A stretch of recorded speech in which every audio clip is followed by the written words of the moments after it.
My Seven Chakras, episode 187. Thoughts repeated regularly and systematically sink into the subconscious mind and become habitual.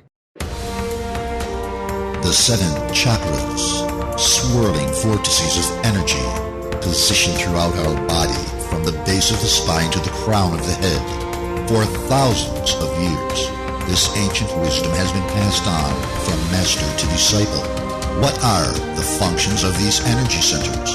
And could these chakras help you unlock your destiny and find your true purpose? Welcome to My Seven Chakras. And now, your host, Aditya Jai Kumar. What's up, Action Tribe? AJ here, and you are back to the show where we dive deep into the ancient world to uncover nuggets of wisdom that will help you find authentic happiness. And before we dive right into the action, let's listen to our latest iTunes review written by Jessica, who writes, "It's been almost 2 months since I began improving my lifestyle and meditating. I started looking into alternative healing because, of course, the brain always wants to learn more and learn better ways to improve ourselves. I came across My Seven Chakras approximately 2 weeks ago, and I'm so grateful for such an amazingly well put together podcast. Like all good things, there are days when I begin to doubt myself and doubt my new lifestyle, but AJ and the different people that he interviews always help me out of that hole. AJ, I think it's a wonderful thing that you're doing here. I love all your episodes. I listen in the morning while getting ready, in my car, when I go for walks. I'm working my way down the list on episode 130, and every single one has helped me get to this beautiful place in my life right now. Keep up the phenomenal work." So Jessica, thank you so much for this detailed review, and I'm so happy that you are in a beautiful place in your life right now, and you really deserve it. Action Tribe, if you want your review to be read out as well, make sure you share your views, thoughts, and experiences in the form of an iTunes review. If you've never written a review before, it's super simple. If you're on your podcast app on your iPhone, just hit review and then hit write a review. You can also jump to this link directly, which will take you to the iTunes review page. The link you need is my7chakras.com/review. That's my7chakras.com/review. Action taker, I read each and every review, so help me help you. And with that out of the way, I'm excited to bring you our featured guest for today, Dan LeFave. So Dan, are you ready to inspire? Absolutely, AJ. That is amazing. So Dan LeFave is co-author of Stepping Stones to Success and specializes in teaching methods of using the power of our minds to get the things we love most in life. He says that we are either using our minds to prosper or poison our potential. So Dan, it's so great to have you on our show today. Before we move on, take a few minutes to tell us a bit more about your story. Well, I've been studying personal development for quite some time, but, it probably took about 20 years for it to come to the point where I am right now. But I just love the fact that we have so much power in our hands, in our minds. We have so much potential. And it all comes down to how we use that mental faculty. If we think of our mind like a computer, it's just a matter of programming it. And if it's been programmed in the wrong way, well, we know that we can reprogram it because we have a conscious mind. So, so my passion is in personal growth and personal development, and I just love it and absorb it, and I can't get enough. But teaching it and researching and testing, I'm a consummate experimenter. I'm a thought experimenter. I'll test things out for days, months, years on end until I get to the results I'm looking for. That's awesome, and I'm looking forward to learning about some of the experiments that you do. Action Tribe, like we are learning today, it's just a matter of programming your mind towards wherever you want to reach. So Dan, thanks a lot for sharing. And let's begin today's show with some words of inspiration. My question is, what is your favorite inspirational quote, and how does that apply in your day-to-day life? Yeah, my favorite one is, "Thoughts repeated regularly and systematically sink into the subconscious mind and become habitual." And I put that to practice every single day. I don't necessarily want to bog people down with the kind of practices that I do, but every basically available moment that I have, whereas kind of free mental time where I can do some affirmations or something like that, I am practicing that. I am planting thoughts into my mind on a consistent basis because I know the value of that. And even to the extent that I'll write things around my house, dry erase markers on mirrors in the bathroom. You can't get enough. Feed your mind, and that's the whole idea. Thoughts repeated regularly and systematically will sink into the subconscious mind if you keep planting them. Love that. Thoughts repeated regularly sink into the subconscious mind and become habitual. Action Tribe, repetition is key here, whether it's something that you're doing consciously, like affirmations, or whether it's something that is done to you unconsciously, and that becomes habitual. So love that quote. Thanks a lot for sharing. And with that, let's dive in. My question is, what inspired you to write your book, Stepping Stones to Success? Well, again, I want to share my message. I want to share my perspective on things, and everybody's is different. But I started off with Napoleon Hill when I was 26, and then I read Wayne Dyer and Eckhart Tolle. I've been studying and researching the thought leaders that have kind of charted the path ahead of me. And when it came to the book, that actually happened very naturally. I attended an event and I saw the book, or I saw a book at the event with a woman's face on it and a number of other famous authors. And I thought, well, that's pretty interesting. And throughout the event, I ended up meeting the woman and I ended up interacting with her because there were some exercises, and it led me to having a conversation with her, and then she introduced me to the publisher, and we went from there. But it wasn't something I was actually seeking out, but definitely what's important to me and what's important for everybody to know is that I wanted to share my message. And now that I have a book and I'm published and I'm alongside Deepak Chopra, Jack Canfield, Dennis Waitley, it makes a huge difference, and it allows me to spread my word and my message even greater, because what I'm talking about is not taught in schools or pretty much anywhere else. Wonderful. So it seems like you mentioned it wasn't something that you were actively seeking out, but it seems like you put yourself in a position or in a place so that the universe could help you. Is that correct? Because you went to the event, right? Yes, absolutely. Well, yes, I was completely open-minded. In fact, going back even before then, Bob Proctor was one of my mentors. So I worked with him, alongside him, got certified with him and his company. And, so I learned everything I could from him. But even that step there was kind of a major step for me. And I had to invest. I had to invest about $20,000 just to learn and get certified. But and it was at a tough time. I was fired from a job and I didn't have any income, but I felt it in my heart, in my bones, and I just knew, I had to take this step. And so, everything that came after that was, kind of scary, I guess, in a way, and uncertain, but I just kept stepping forward. Lovely. So could you talk to us about the relationship between success and our mindset? Well, absolutely. I mean, here's the thing. Here's the basis of what we're all talking about here is that, we can't stop thinking. We are thinking beings. So we're thinking no matter what. And, we might say, well, when we go to sleep, we're not thinking. But, in a way we are. Our subconscious mind is bringing up all the experiences and memories that we've had. So there's constant thinking going on. But it's about controlling that. So, what does it take to become successful? Well, if you think like a successful person, you control your thoughts and your words like a successful person does, or you, let's say you align them and you direct them versus controlling, let's say, then you will have success. There's a path to success. We know that there is one. Everybody takes a different one, but we have lots of experiences, from others that have succeeded before us. So why not just use their practices? Don't reinvent things. Just follow what they did. Look what they do, and choose what you like and put that into practice. There's no question about it that if you have control over your thoughts and your words, that you will plant seeds in your mind if you intentionally do it and give them attention. And once you give them enough attention, guess what? There's alignment. That's all it is. Once you're aligned in life, success and everything else just comes naturally. Wonderful. So there you go, Action Tribe. We can't stop thinking. We're also always thinking about something or the other, whether it's consciously or subconsciously while you're asleep. The question is, can you control your thoughts? So diving deeper, Dan, what is a poverty mindset and how is that different from a rich mindset? Well, I mean, there are two different trains of thought. One produces prosperity and the other one produces poverty.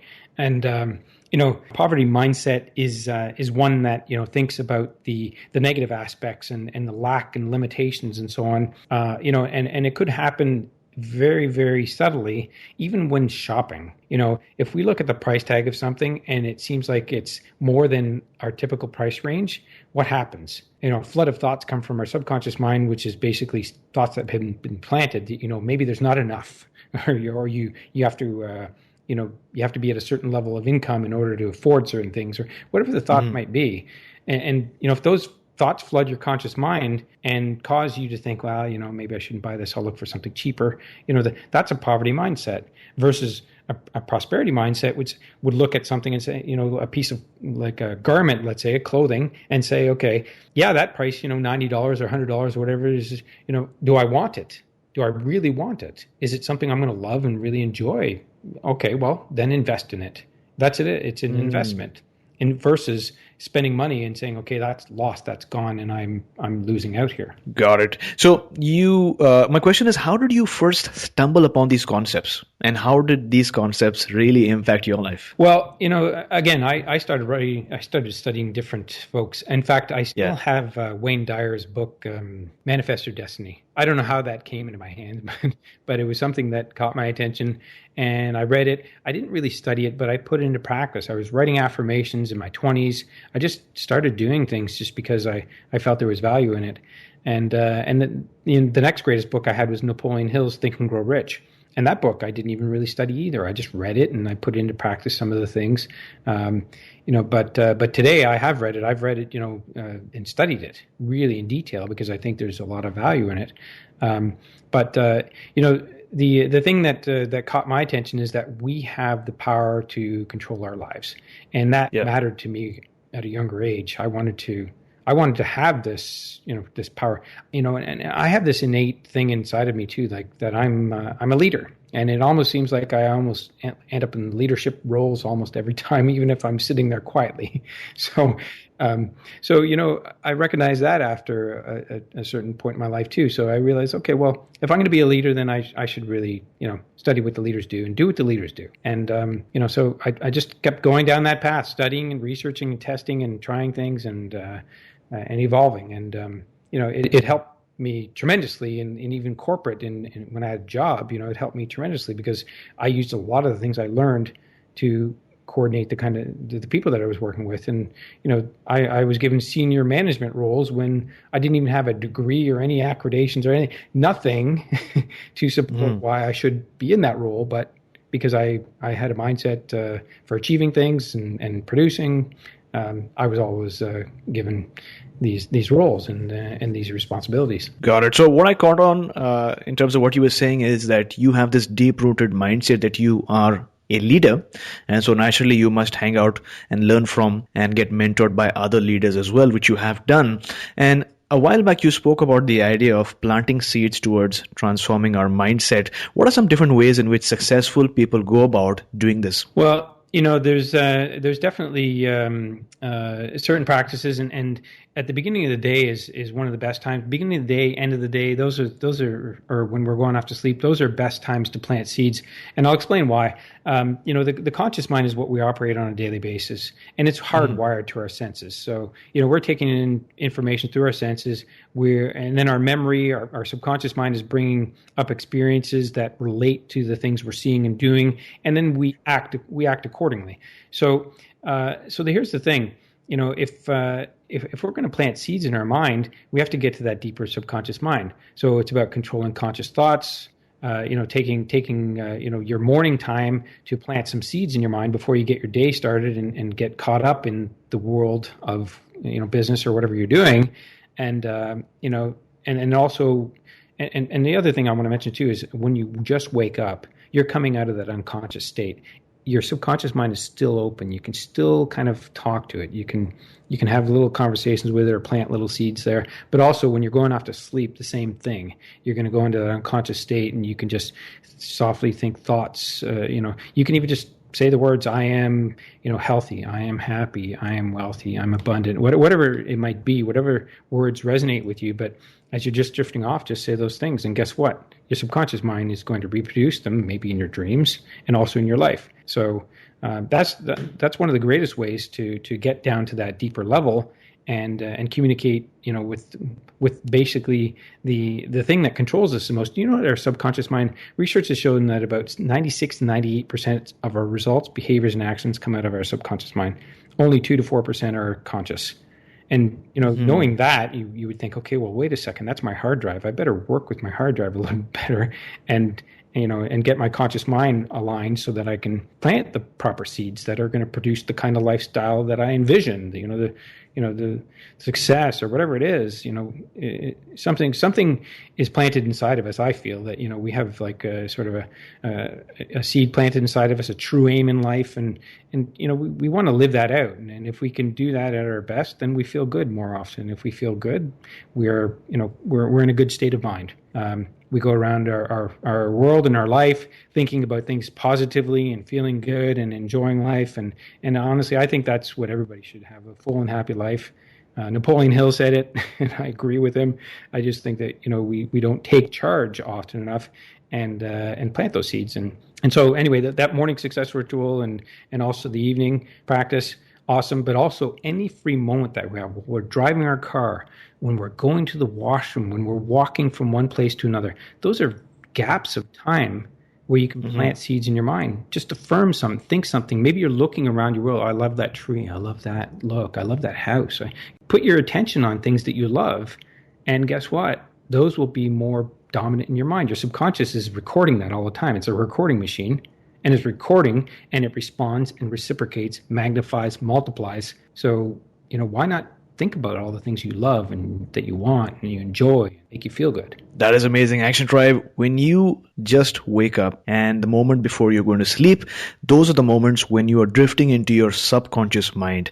What you see, what you feel, or what you believe during these moments becomes your dominant thought of your subconscious mind. So make sure that you're conscious of this. Make sure that you plant seeds whenever you have a moment so that you are in control of what your subconscious mind is thinking. So, and just add one thing too as well. Yeah, please. If there's ever a challenge you have in your life, we won't say a problem because problems have different context, right? I mean, if you're asking for a solution and seeking an answer, that's different from having a problem and needing an answer, needing a solution, right? So yeah, let's say, you have a challenge, then ask the question, but ask it to your subconscious mind.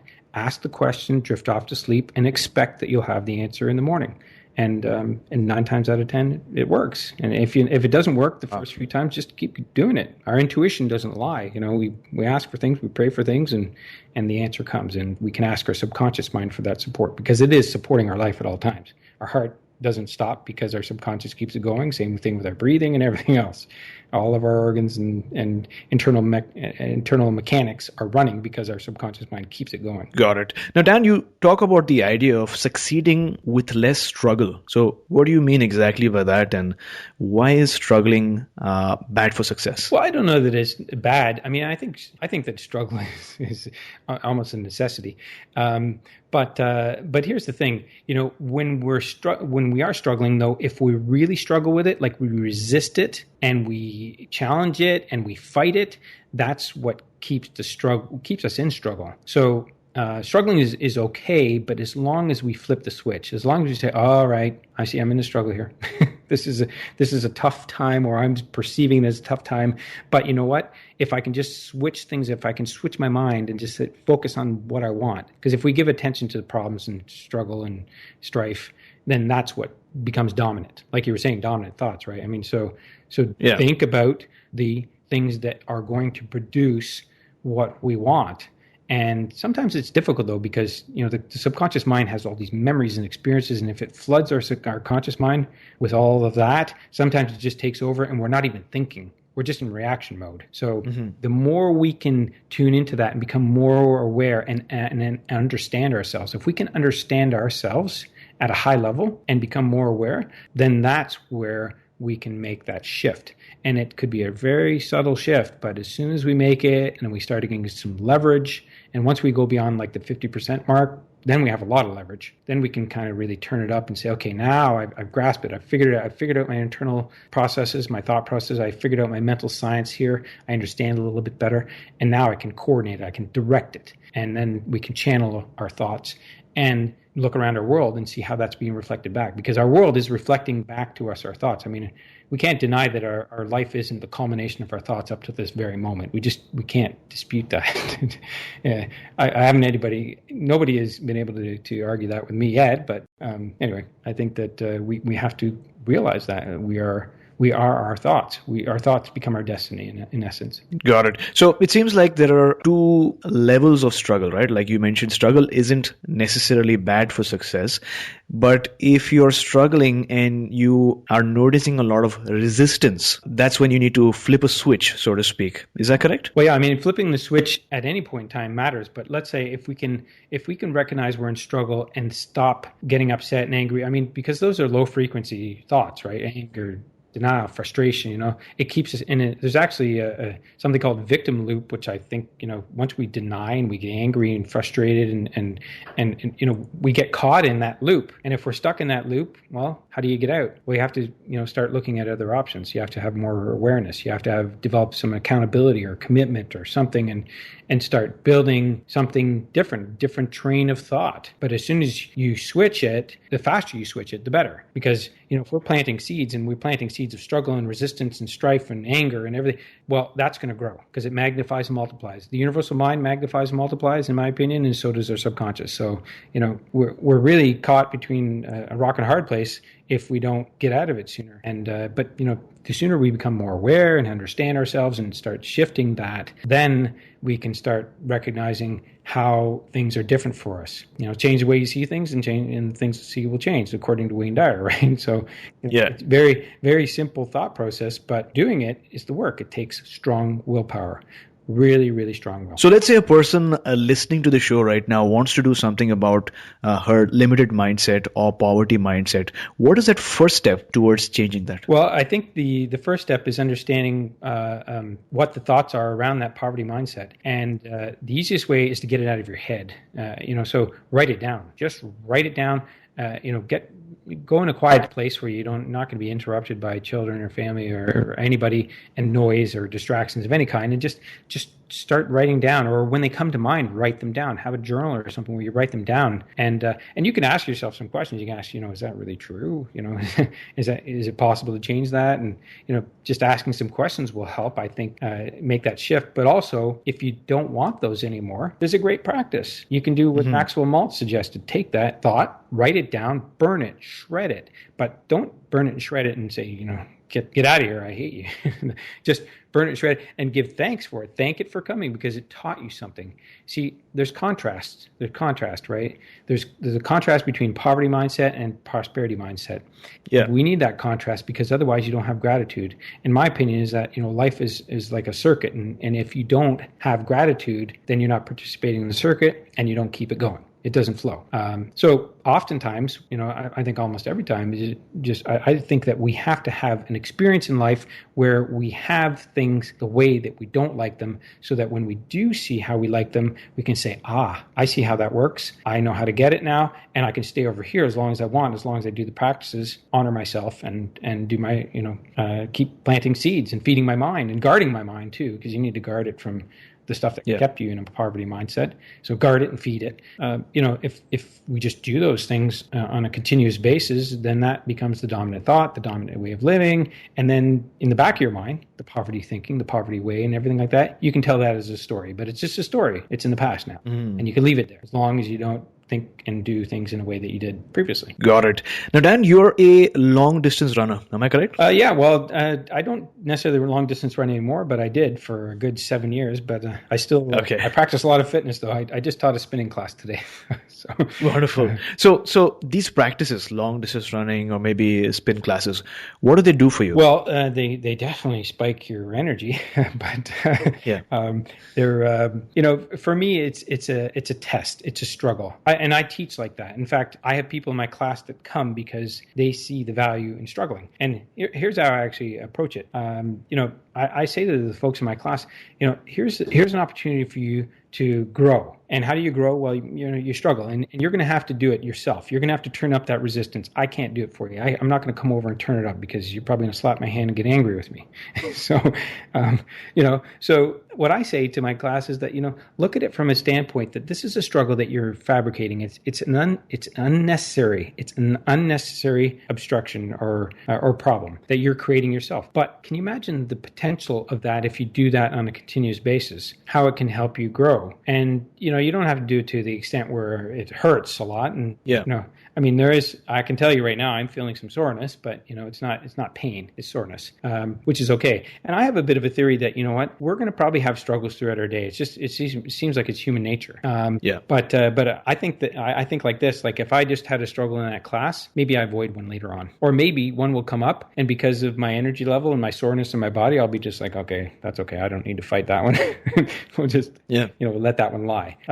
But I think these classes build up your resilience, your willpower, your strength, or running, long distance running, definitely. I mean, who runs 42 kilometers or even 21 or what, it's a real test of your willpower and your ability to withstand, the things coming at you and, maybe environment, maybe weather and rain and heat and all sorts of different factors, soreness and whatever, right? But, you prepare for like 8 months for a marathon. So, at that point, you really want to do it because you've worked so hard. But it does take a lot of commitment, and I think that anybody I've met a lot of runners and I've interacted with a lot of different runners, and you can see that they have a high level of commitment. They're driven, they're achievers, and I think that's maybe one of the reasons why I ended up running in my life, and it was a good experience. It was a lot of work though. That's amazing. So it seems like it's about conditioning the mind as well as the body before a challenge arises, so that you're there already, right? So it seems like the military does the same thing. Before a war, they do a lot of practices, routines, a lot of drills, just to condition themselves and to be prepared for a challenge, so that they're ready when it happens. Is that correct? Yeah, I think so. I don't know much about the military, but yeah, it's based on what you described. Absolutely. I mean, if you can prepare yourself, like I'll tell the people that come to my spin classes sometimes, I'll say, think of this as training for the worst case scenario. Maybe a natural disaster, maybe a bear in the forest. Maybe you just have to outrun everybody else and you get to live, and you don't get carved up by a bear. I don't know. But, if you are at your best physically, mentally, emotionally, you're going to be all right. You'll probably survive and be strong. Got it. So what caught my attention was when you said you're going to have to do it yourself. And I've read that you love designing and running your own mindset experiments. Could you talk to us about one of your most inspiring experiments? Okay, good question. Yeah, I do a lot of different ones, but I guess one that I want to relate one that'll kind of make sense. And I've done some for months and years, but I guess one thing that I can mention is doing affirmations with repetition like you wouldn't believe. At one point in time, I decided that every time I come into contact with water, whether I see it, touch it, hear it, I'm doing affirmations. And, at first I was a little bit, up and down, but over time now, it's clockwork. I could be in a public place and I'm in the washroom and I'm doing affirmations. I might do them silently, but I move my lips to them because if you ever read Dr. Joseph Murphy, he wrote The Power of the Subconscious Mind. He talks, just move your lips. It has the same power as actually saying it. So that's one of the experiments I've been kind of running lately. And it requires a lot of diligence and practice, but it's the feeding of the mind, and I feel that there's a lot of value in that if you just continually feed your mind. It doesn't have to be mine is about when I go to the washroom, it's like I'm doing these affirmations over and over and over and over again because I realize that my subconscious mind is going to hear it and it's going to respond and reciprocate. So I just do it without even hesitating. Just one other experiment that's aligned with the affirmations is one that I've been doing with my children for quite a few years. So if you have children, and it really doesn't matter what age they are, as long as they're open-minded, but something I've been doing with my children is doing affirmations every single day. And it's basically at the end of the day when they're going to bed. And my eldest son is 9 years old now, and we've been doing it for probably about 6 years. 5-6 years, and the other one is 6 years old, and he's picked up on it. The 3-year-old hasn't quite clued in yet, but here's the benefit. I've been doing gratitudes and affirmations with them right before bedtime for years and years and years, and now I ask them to tell me what they're grateful for, and then I say, who's going to lead the affirmations? And they do them without looking at anything. It's all from memory. So I've plugged in, I have prospered their mind. They can't get it out now. It's in there, and it's in there for life. Well, that is such an amazing family bedtime routine to have. And since you started with them as children, like you mentioned, it's become second nature to them. And I can just imagine how it will be for them as they become adults and how that will transform their life. So I think that's a wonderful, wonderful experiment to run. And I'm sure that many of our listeners, parents, would love to have the same thing, the same experiment run at their homes as well. So Dan, loved the conversation that we're having and the stories that you've shared so far. Based on your experience, what is that one action step that you'd like to recommend for our listeners today? Well, I think the key thing is for folks to start getting what's in their mind out, because if it's in the mind, it's in the ether. It's nowhere. Yeah. It's like it's everywhere and it's nowhere. So so it's to start writing down these thoughts. Write down the thoughts, and if you could just write down the thoughts, then you bring awareness to them. If you want to make 2 columns, write down the thoughts and then say, okay, well, what would be the opposing thought? And start thinking about that. It's about the dominant thought, right? So getting those thoughts out of our heads, that's the critical factor. And then if you'd like, get them out of your head and then thank them for coming and thank them for showing you the way and thank them for giving you the experiences you've had and the awareness, and then shred them or actually burn them. And if you're going to burn them, yes, burn them outside. I'm not saying burn them in the kitchen, but burn them someplace where you're not going to burn other things, and dispose of them, eliminate them. It's something that we can do. We can take thoughts and say, okay, they're not serving me anymore. There's something better for me. And I recognize that and I want it. And, so if you write that down, because here's what writing does. Writing causes thinking. Thinking causes feeling. Feeling causes your emotions to turn on. And then your emotions cause you to take action. That's why we make emotional decisions, right? So write it down. Writing causes thinking. Thinking causes feeling. Feeling causes emotions. And emotions cause us to take action. And then as we do that, and we start making our dominant thoughts the things we want, guess what? Our environment will reflect that back. And then when we see more things reflecting back to us that we like, of course, we're going to stay on that train of thought and keep practicing the same things and doing the same actions. And as we give power and dominance to those thoughts, the things that are positive that we like, the other ones, by nature, are going to sort of die off. They're going to become diminished and will not control us anymore. It's about control. In the end, are thoughts controlling us or are we controlling them? Action Tribe, to access the show notes for today's episode, visit my7chakras.com/187. That's my7chakras.com/187.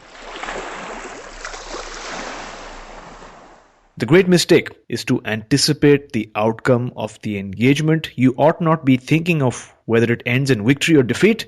Let nature take its course and your tools will strike at the right moment. This is an amazing quote by Bruce Lee. Action Tribe, it's important to set goals to understand what you're trying to achieve, but sometimes the anticipation of the perfect outcome might get you worked up, might get you stressed out, and might even affect your work. Learn to enjoy the process. The very fact that you've already taken action and you're already doing something means that you've set the process in motion. Don't think about whether this will end in victory or defeat.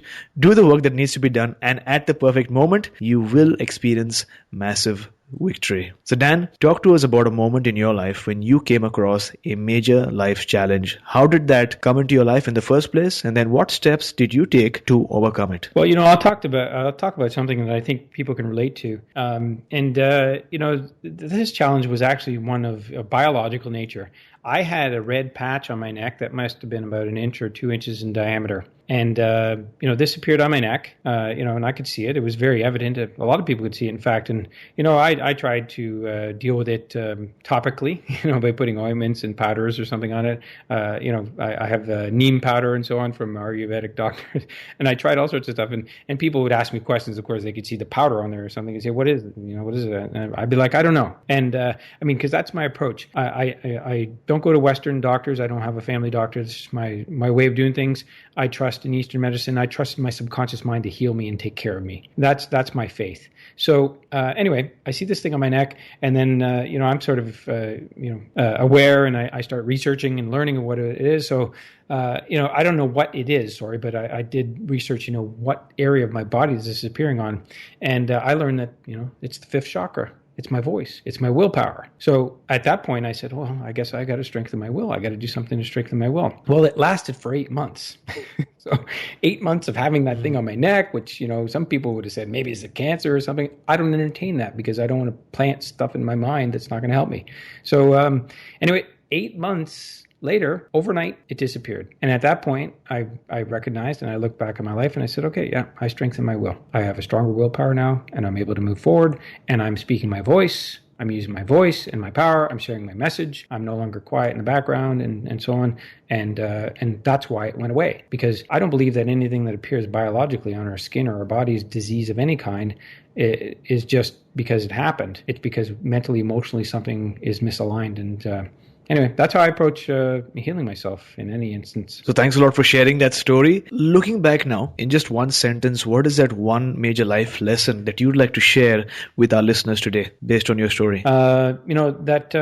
That we need to be aware, and that we can heal ourselves. We have more control than we think. We have more power than we think. So, firstly, love your story. You shared that a while back you had suddenly a red patch appear on your neck, something that was really evident and noticeable to people around you. And because you believe in healing naturally, you initially tried topical ointments, and you also knew that if you had to resolve this issue, it would be through these natural treatments and the power of your mind. And after some research, you found out that it had to do with your fifth chakra or your willpower that needed some work. You did the work, but it took 8 months. And while that seems like a long time, you did that inner work that needed to be done in your life. And after that period, that large red patch, it just disappeared, right? And you realized, and that affirmed to you that we all have that innate power to heal, and that we don't need some external medicines that mostly cause side effects. Is that correct? But we have the power in ourselves to heal ourselves, but we need to do the work. So thanks a lot for sharing that wonderful story with us. Absolutely. It's my pleasure. Yeah, the thing is about medications, my opinion is that, we're telling our body to shut up. We're basically just saying, this is a problem, we need to solve it, and we need to stop it right now, shut up. And I don't think that works. Our bodies are telling us something. Take a break, step back. They're happening. Yeah. It's for good reason. And that's the way I approach it. If something comes up and it's not just happening to me. Actually, I have a theory that life is not happening to us. Life is responding to us. It's always responding to us, and it's up to us to be aware of that and figure things out and go through life in a smooth and natural way. Beautiful. It sort of reminds me of that, I think it's a lobster story, because if you think about it, the lobster has a shell and it keeps growing until that day when the shell is too small for it. And that discomfort is an indication for it to leave that shell and sort of create a new shell for itself. And so what it does is, because it's so uncomfortable in that shell, it has to leave that shell and create a brand new and much larger shell. And so sometimes, as you've suggested, discomfort and pain and challenges in our life are indications that there has to be some change, and mostly it is some inner work that you need to do in order to create that transformation in your life. So thanks a lot for sharing. And Action Tribe, I hope you enjoyed today's session. As you head out in the world to take action towards your vision, always be mindful of where you're giving away your energy and focus. Don't get too disappointed by minor failures, and don't celebrate too much after minor wins, because it's important to be balanced and focused and keep your mind on the task at hand, because every day you're going to turn a new page, as we're learning today. And most importantly, learn to be flexible so that the outside forces and factors don't affect you, because as Bruce Lee once so eloquently said, empty your mind, be formless, shapeless like water. If you put water into a cup, it becomes the cup. You put water into a bottle, it becomes the bottle. You put it into a teapot, it becomes the teapot. Now water can flow or it can crash. Be water, my friend. So Dan, what is your life calling as on today? Well, definitely my life calling is to teach. And it's to teach personal development, the power of the mind, the science of the mind, It's about how we can be in control of our lives and direct them. In a larger picture, I think that I'm here to help people evolve spiritually, to help them move up the ladder, the spiritual ladder of growth. Because at the end of it all, when we get to the end of our life and we look back, we're not going to say all the money and all this and everything like that. It's going to be about family. It's going to be about experiences, memories, really profound memories. And so if we just looked at life like that a little more often, then we would say, okay, well, how can I direct myself a little bit better here? How can I condition myself so that I'm moving towards the things that I love, so I feel better most of the time? Because if we feel better, guess what? Things get better, and and so we have to work on feeling better more often. And here's the thing: emotions are just thoughts moving through our body, right? Feelings are emotions moving through our body. So, we have to recognize that if we are going to emote, if we're going to send signals out, we might as well send the kinds of ones that we want back, and do it deliberately. It's human nature to have to struggle and to grow. I mean, think about nature. Nature never goes downhill. Even a tree that's sitting on the bank of a river, it comes out towards the water and then goes up, typically. So nothing really grows down. Everything grows. Nature grows up, and so do we. So if we're not growing, we're kind of standing still or disintegrating. And what's the ultimate of disintegration or standing still and going backwards? Death. So we either living or dying. It's a choice. Wonderful. So you spoke about the importance of creating memories and the fact that when you're on your deathbed, you won't really think much about the things that you accumulated during your life, but about the wonderful memories that you've had, because they will just flash by you. So was there ever a defining moment that really changed your life? Well, there's been many, but certainly... Certainly, I think one of the more recent ones has been, when I got to a point, I was working in a job and fine, I was being paid, good money, I didn't realize it, but, I was being paid the kind of money that only like 1% of Canadians make or something like that, but, or a small percentage, I forget what it was. But anyway, the thing is, money wasn't the factor. I was disenchanted. And, at that point in my life, I kept going forward on that path because I thought that was the right path. But I went from one company to another, and within 3 months, that's probationary period in that company, they fired me. And that was a defining moment for my life because I probably would have stayed on that path if they let me. Yeah. And they said no. And you know what? I just stepped back and I didn't get really offended too much, a little bit, but I just stepped back and I said, okay, what's going on here? I'm disenchanted. Yeah. I'm feeling the same way I was before at another company. And I thought I would be, all fresh and new, but that wasn't the case. So yeah, definitely that was a ship being fired, being kicked out, and I just stepped back and then I started on a completely different path. I started investing in my well-being, my purpose, and it led me on a kind of a weird path. I won't tell you the whole story, but I devoted 6 months to a business that was, pointless, but I devoted 6 months to it. It took me to Salt Lake City and a guy named Dave Blanchard. He's the CEO of Augmendino, if you ever read Augmendino's work. It took me to Salt Lake City and to Dave's house, not just for a coffee. I thought maybe a coffee, but Dave invited me. I get to stay at his house, talk with him. He plants a seed in me that says, I think you'd make a good coach. I come back home. I ended up getting on the phone with Bob Proctor's team. And then they said, let's get Bob on the phone. And then, so these are definitely defining moments where it was like, I didn't know whether I was going the right way or not, but I was getting signs that, come this way because people were saying, come stay at my house, come and talk to me, I mean, Bob Proctor is sort of semi-celebrity, I thought, he's all over the internet and Oprah and Ellen and everything, but here he is on the phone with me. So, so yeah, I just, I recognized, all right, life is more than this. Life is more than just me having a job and making payments, bills and paying bills and so on.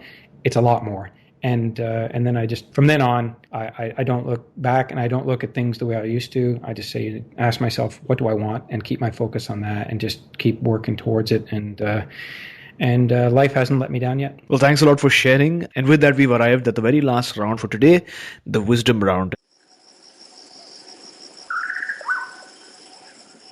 This is similar to a rapid fire round in that it comprises of short, brief answers packed with some profound wisdom.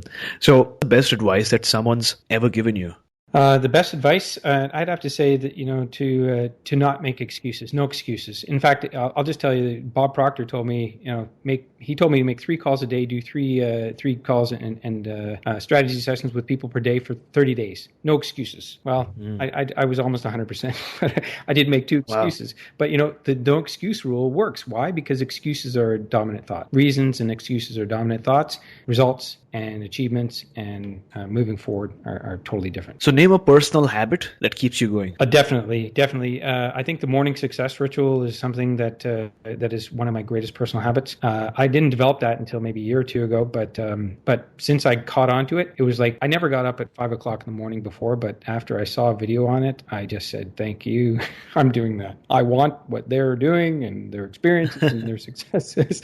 And next morning I got up at 5. So yeah, it's a morning success ritual, and that there's a combination of things, whether it's meditation, cardio, yoga, reading, writing, setting intentions. My day starts off like that consistently, regardless of what goes on or where I am in the world. It just doesn't matter. Wonderful. So that's actually my next question is what is your morning routine like? Definitely, yeah. My morning routine is down pat. It incorporates a meditation, first of all. It's just a short one, like maybe a 15-minute meditation.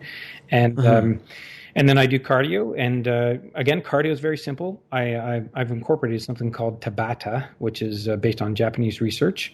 And so I do a 5-minute warm-up and then 4 minutes Tabata. It's just intervals. It's 20 seconds of high-intense intervals and 10 seconds off. So, just 8 intervals and you're done. And then I go right onto my yoga mat and I do 20 minutes of yoga. And, so I get my body all ready, revved up. So I've done, cardio, my blood flowing, my heart rate up, oxygenated, everything's going mechanically.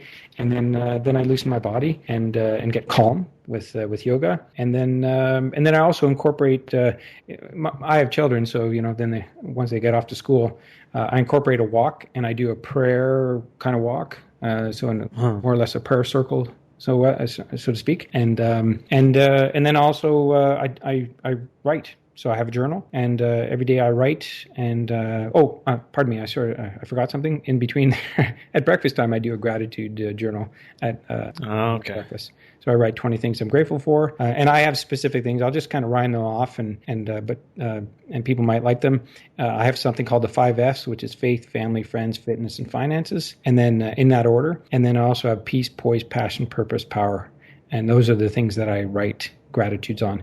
And then, as I was saying, my journaling, I do write my intentions, things that I want, the direction I'm going in my life, and then that's pretty much it. So it's reading, writing, setting intentions during that period. So all in all, about 2 hours worth of practice every day. So name a book that you'd like to recommend for our listeners today. Oh, that's a great question. But I'd have to say one of the ones that had the most profound effect on me so far is Dr. Joseph Murphy's The Power of Your Subconscious Mind. It's a close tie with Napoleon Hill's work, but I'd have to say just understanding the power of your subconscious mind is so important. And Dr. Joseph Murphy really put it into great context. And I studied that book, and I'll just tell you how I studied it. I'm in a mastermind group. We read the same chapter every day for 30 days. So we go through a book studying it, 30 times a month, one chapter, then the next. I've been doing that since 2012. So it's a great practice. Action Tribe, I know how much you love our book recommendations, and I know that many of you purchase these books as soon as you hear them shared on our show. That's why Audible.com is offering Action Tribe one free audiobook download with a free 30-day trial so that you can get to check out their amazing service. Now, Audible has over 180,000 titles to choose from for your iPhone, Android, or Kindle, including bestsellers like The Chakra System by Anadia Judith, Autobiography of a Yogi by Paramahansa Yogananda, and A New Earth by Eckhart Tolle. To download your free audiobook today, go to audibletrial.com/MSC. Once again, that's audibletrial.com/MSC for your free audiobook. So Dan, thank you so much for joining us today. Before you go, tell us one thing that you are super grateful for, and tell us the best way we can find you. Well, I'm absolutely grateful for for the lifestyle that I have, and for my family. I'm always grateful for the experiences that we have and the lifestyle we live, and it's not by accident, but daily I am grateful for those things, and for all the goodness and pure positive energy coming towards us. It's it makes a big difference when you feel good more of the time. So definitely. And in terms of how folks can find me, I'm on the internet. If they want to go to my website and take a look around, they certainly can. My website is danlefave.com. And also, there's a nice gift there. If you want to do danlefave.com/productivity, you can watch a short 5-minute video where I talk about this morning success ritual, how you can do it, and I also give you a checklist so you can get started on it. And I would just say get started where you can. There's no real definite way of doing things. Just get started. Once you get started, you'll figure out your way and figure out what's important to you. Perfect. We'll have this link up in the show notes. So thank you so much for coming on our show, talking to us about the power of the mind and taking us one step closer to a human revolution. Absolutely. Thank you, AJ. And just one last thing, I would just say, if you're here today and you're listening to this audio today, it's not by accident. And frankly, there's lots that you can apply here, but just take one thing and put it into practice and watch your life grow and expand. You are listening to My 7 Chakras. Go to mysevenchakras.com. Download your free gift, get inspired, and take action. Transform your life today.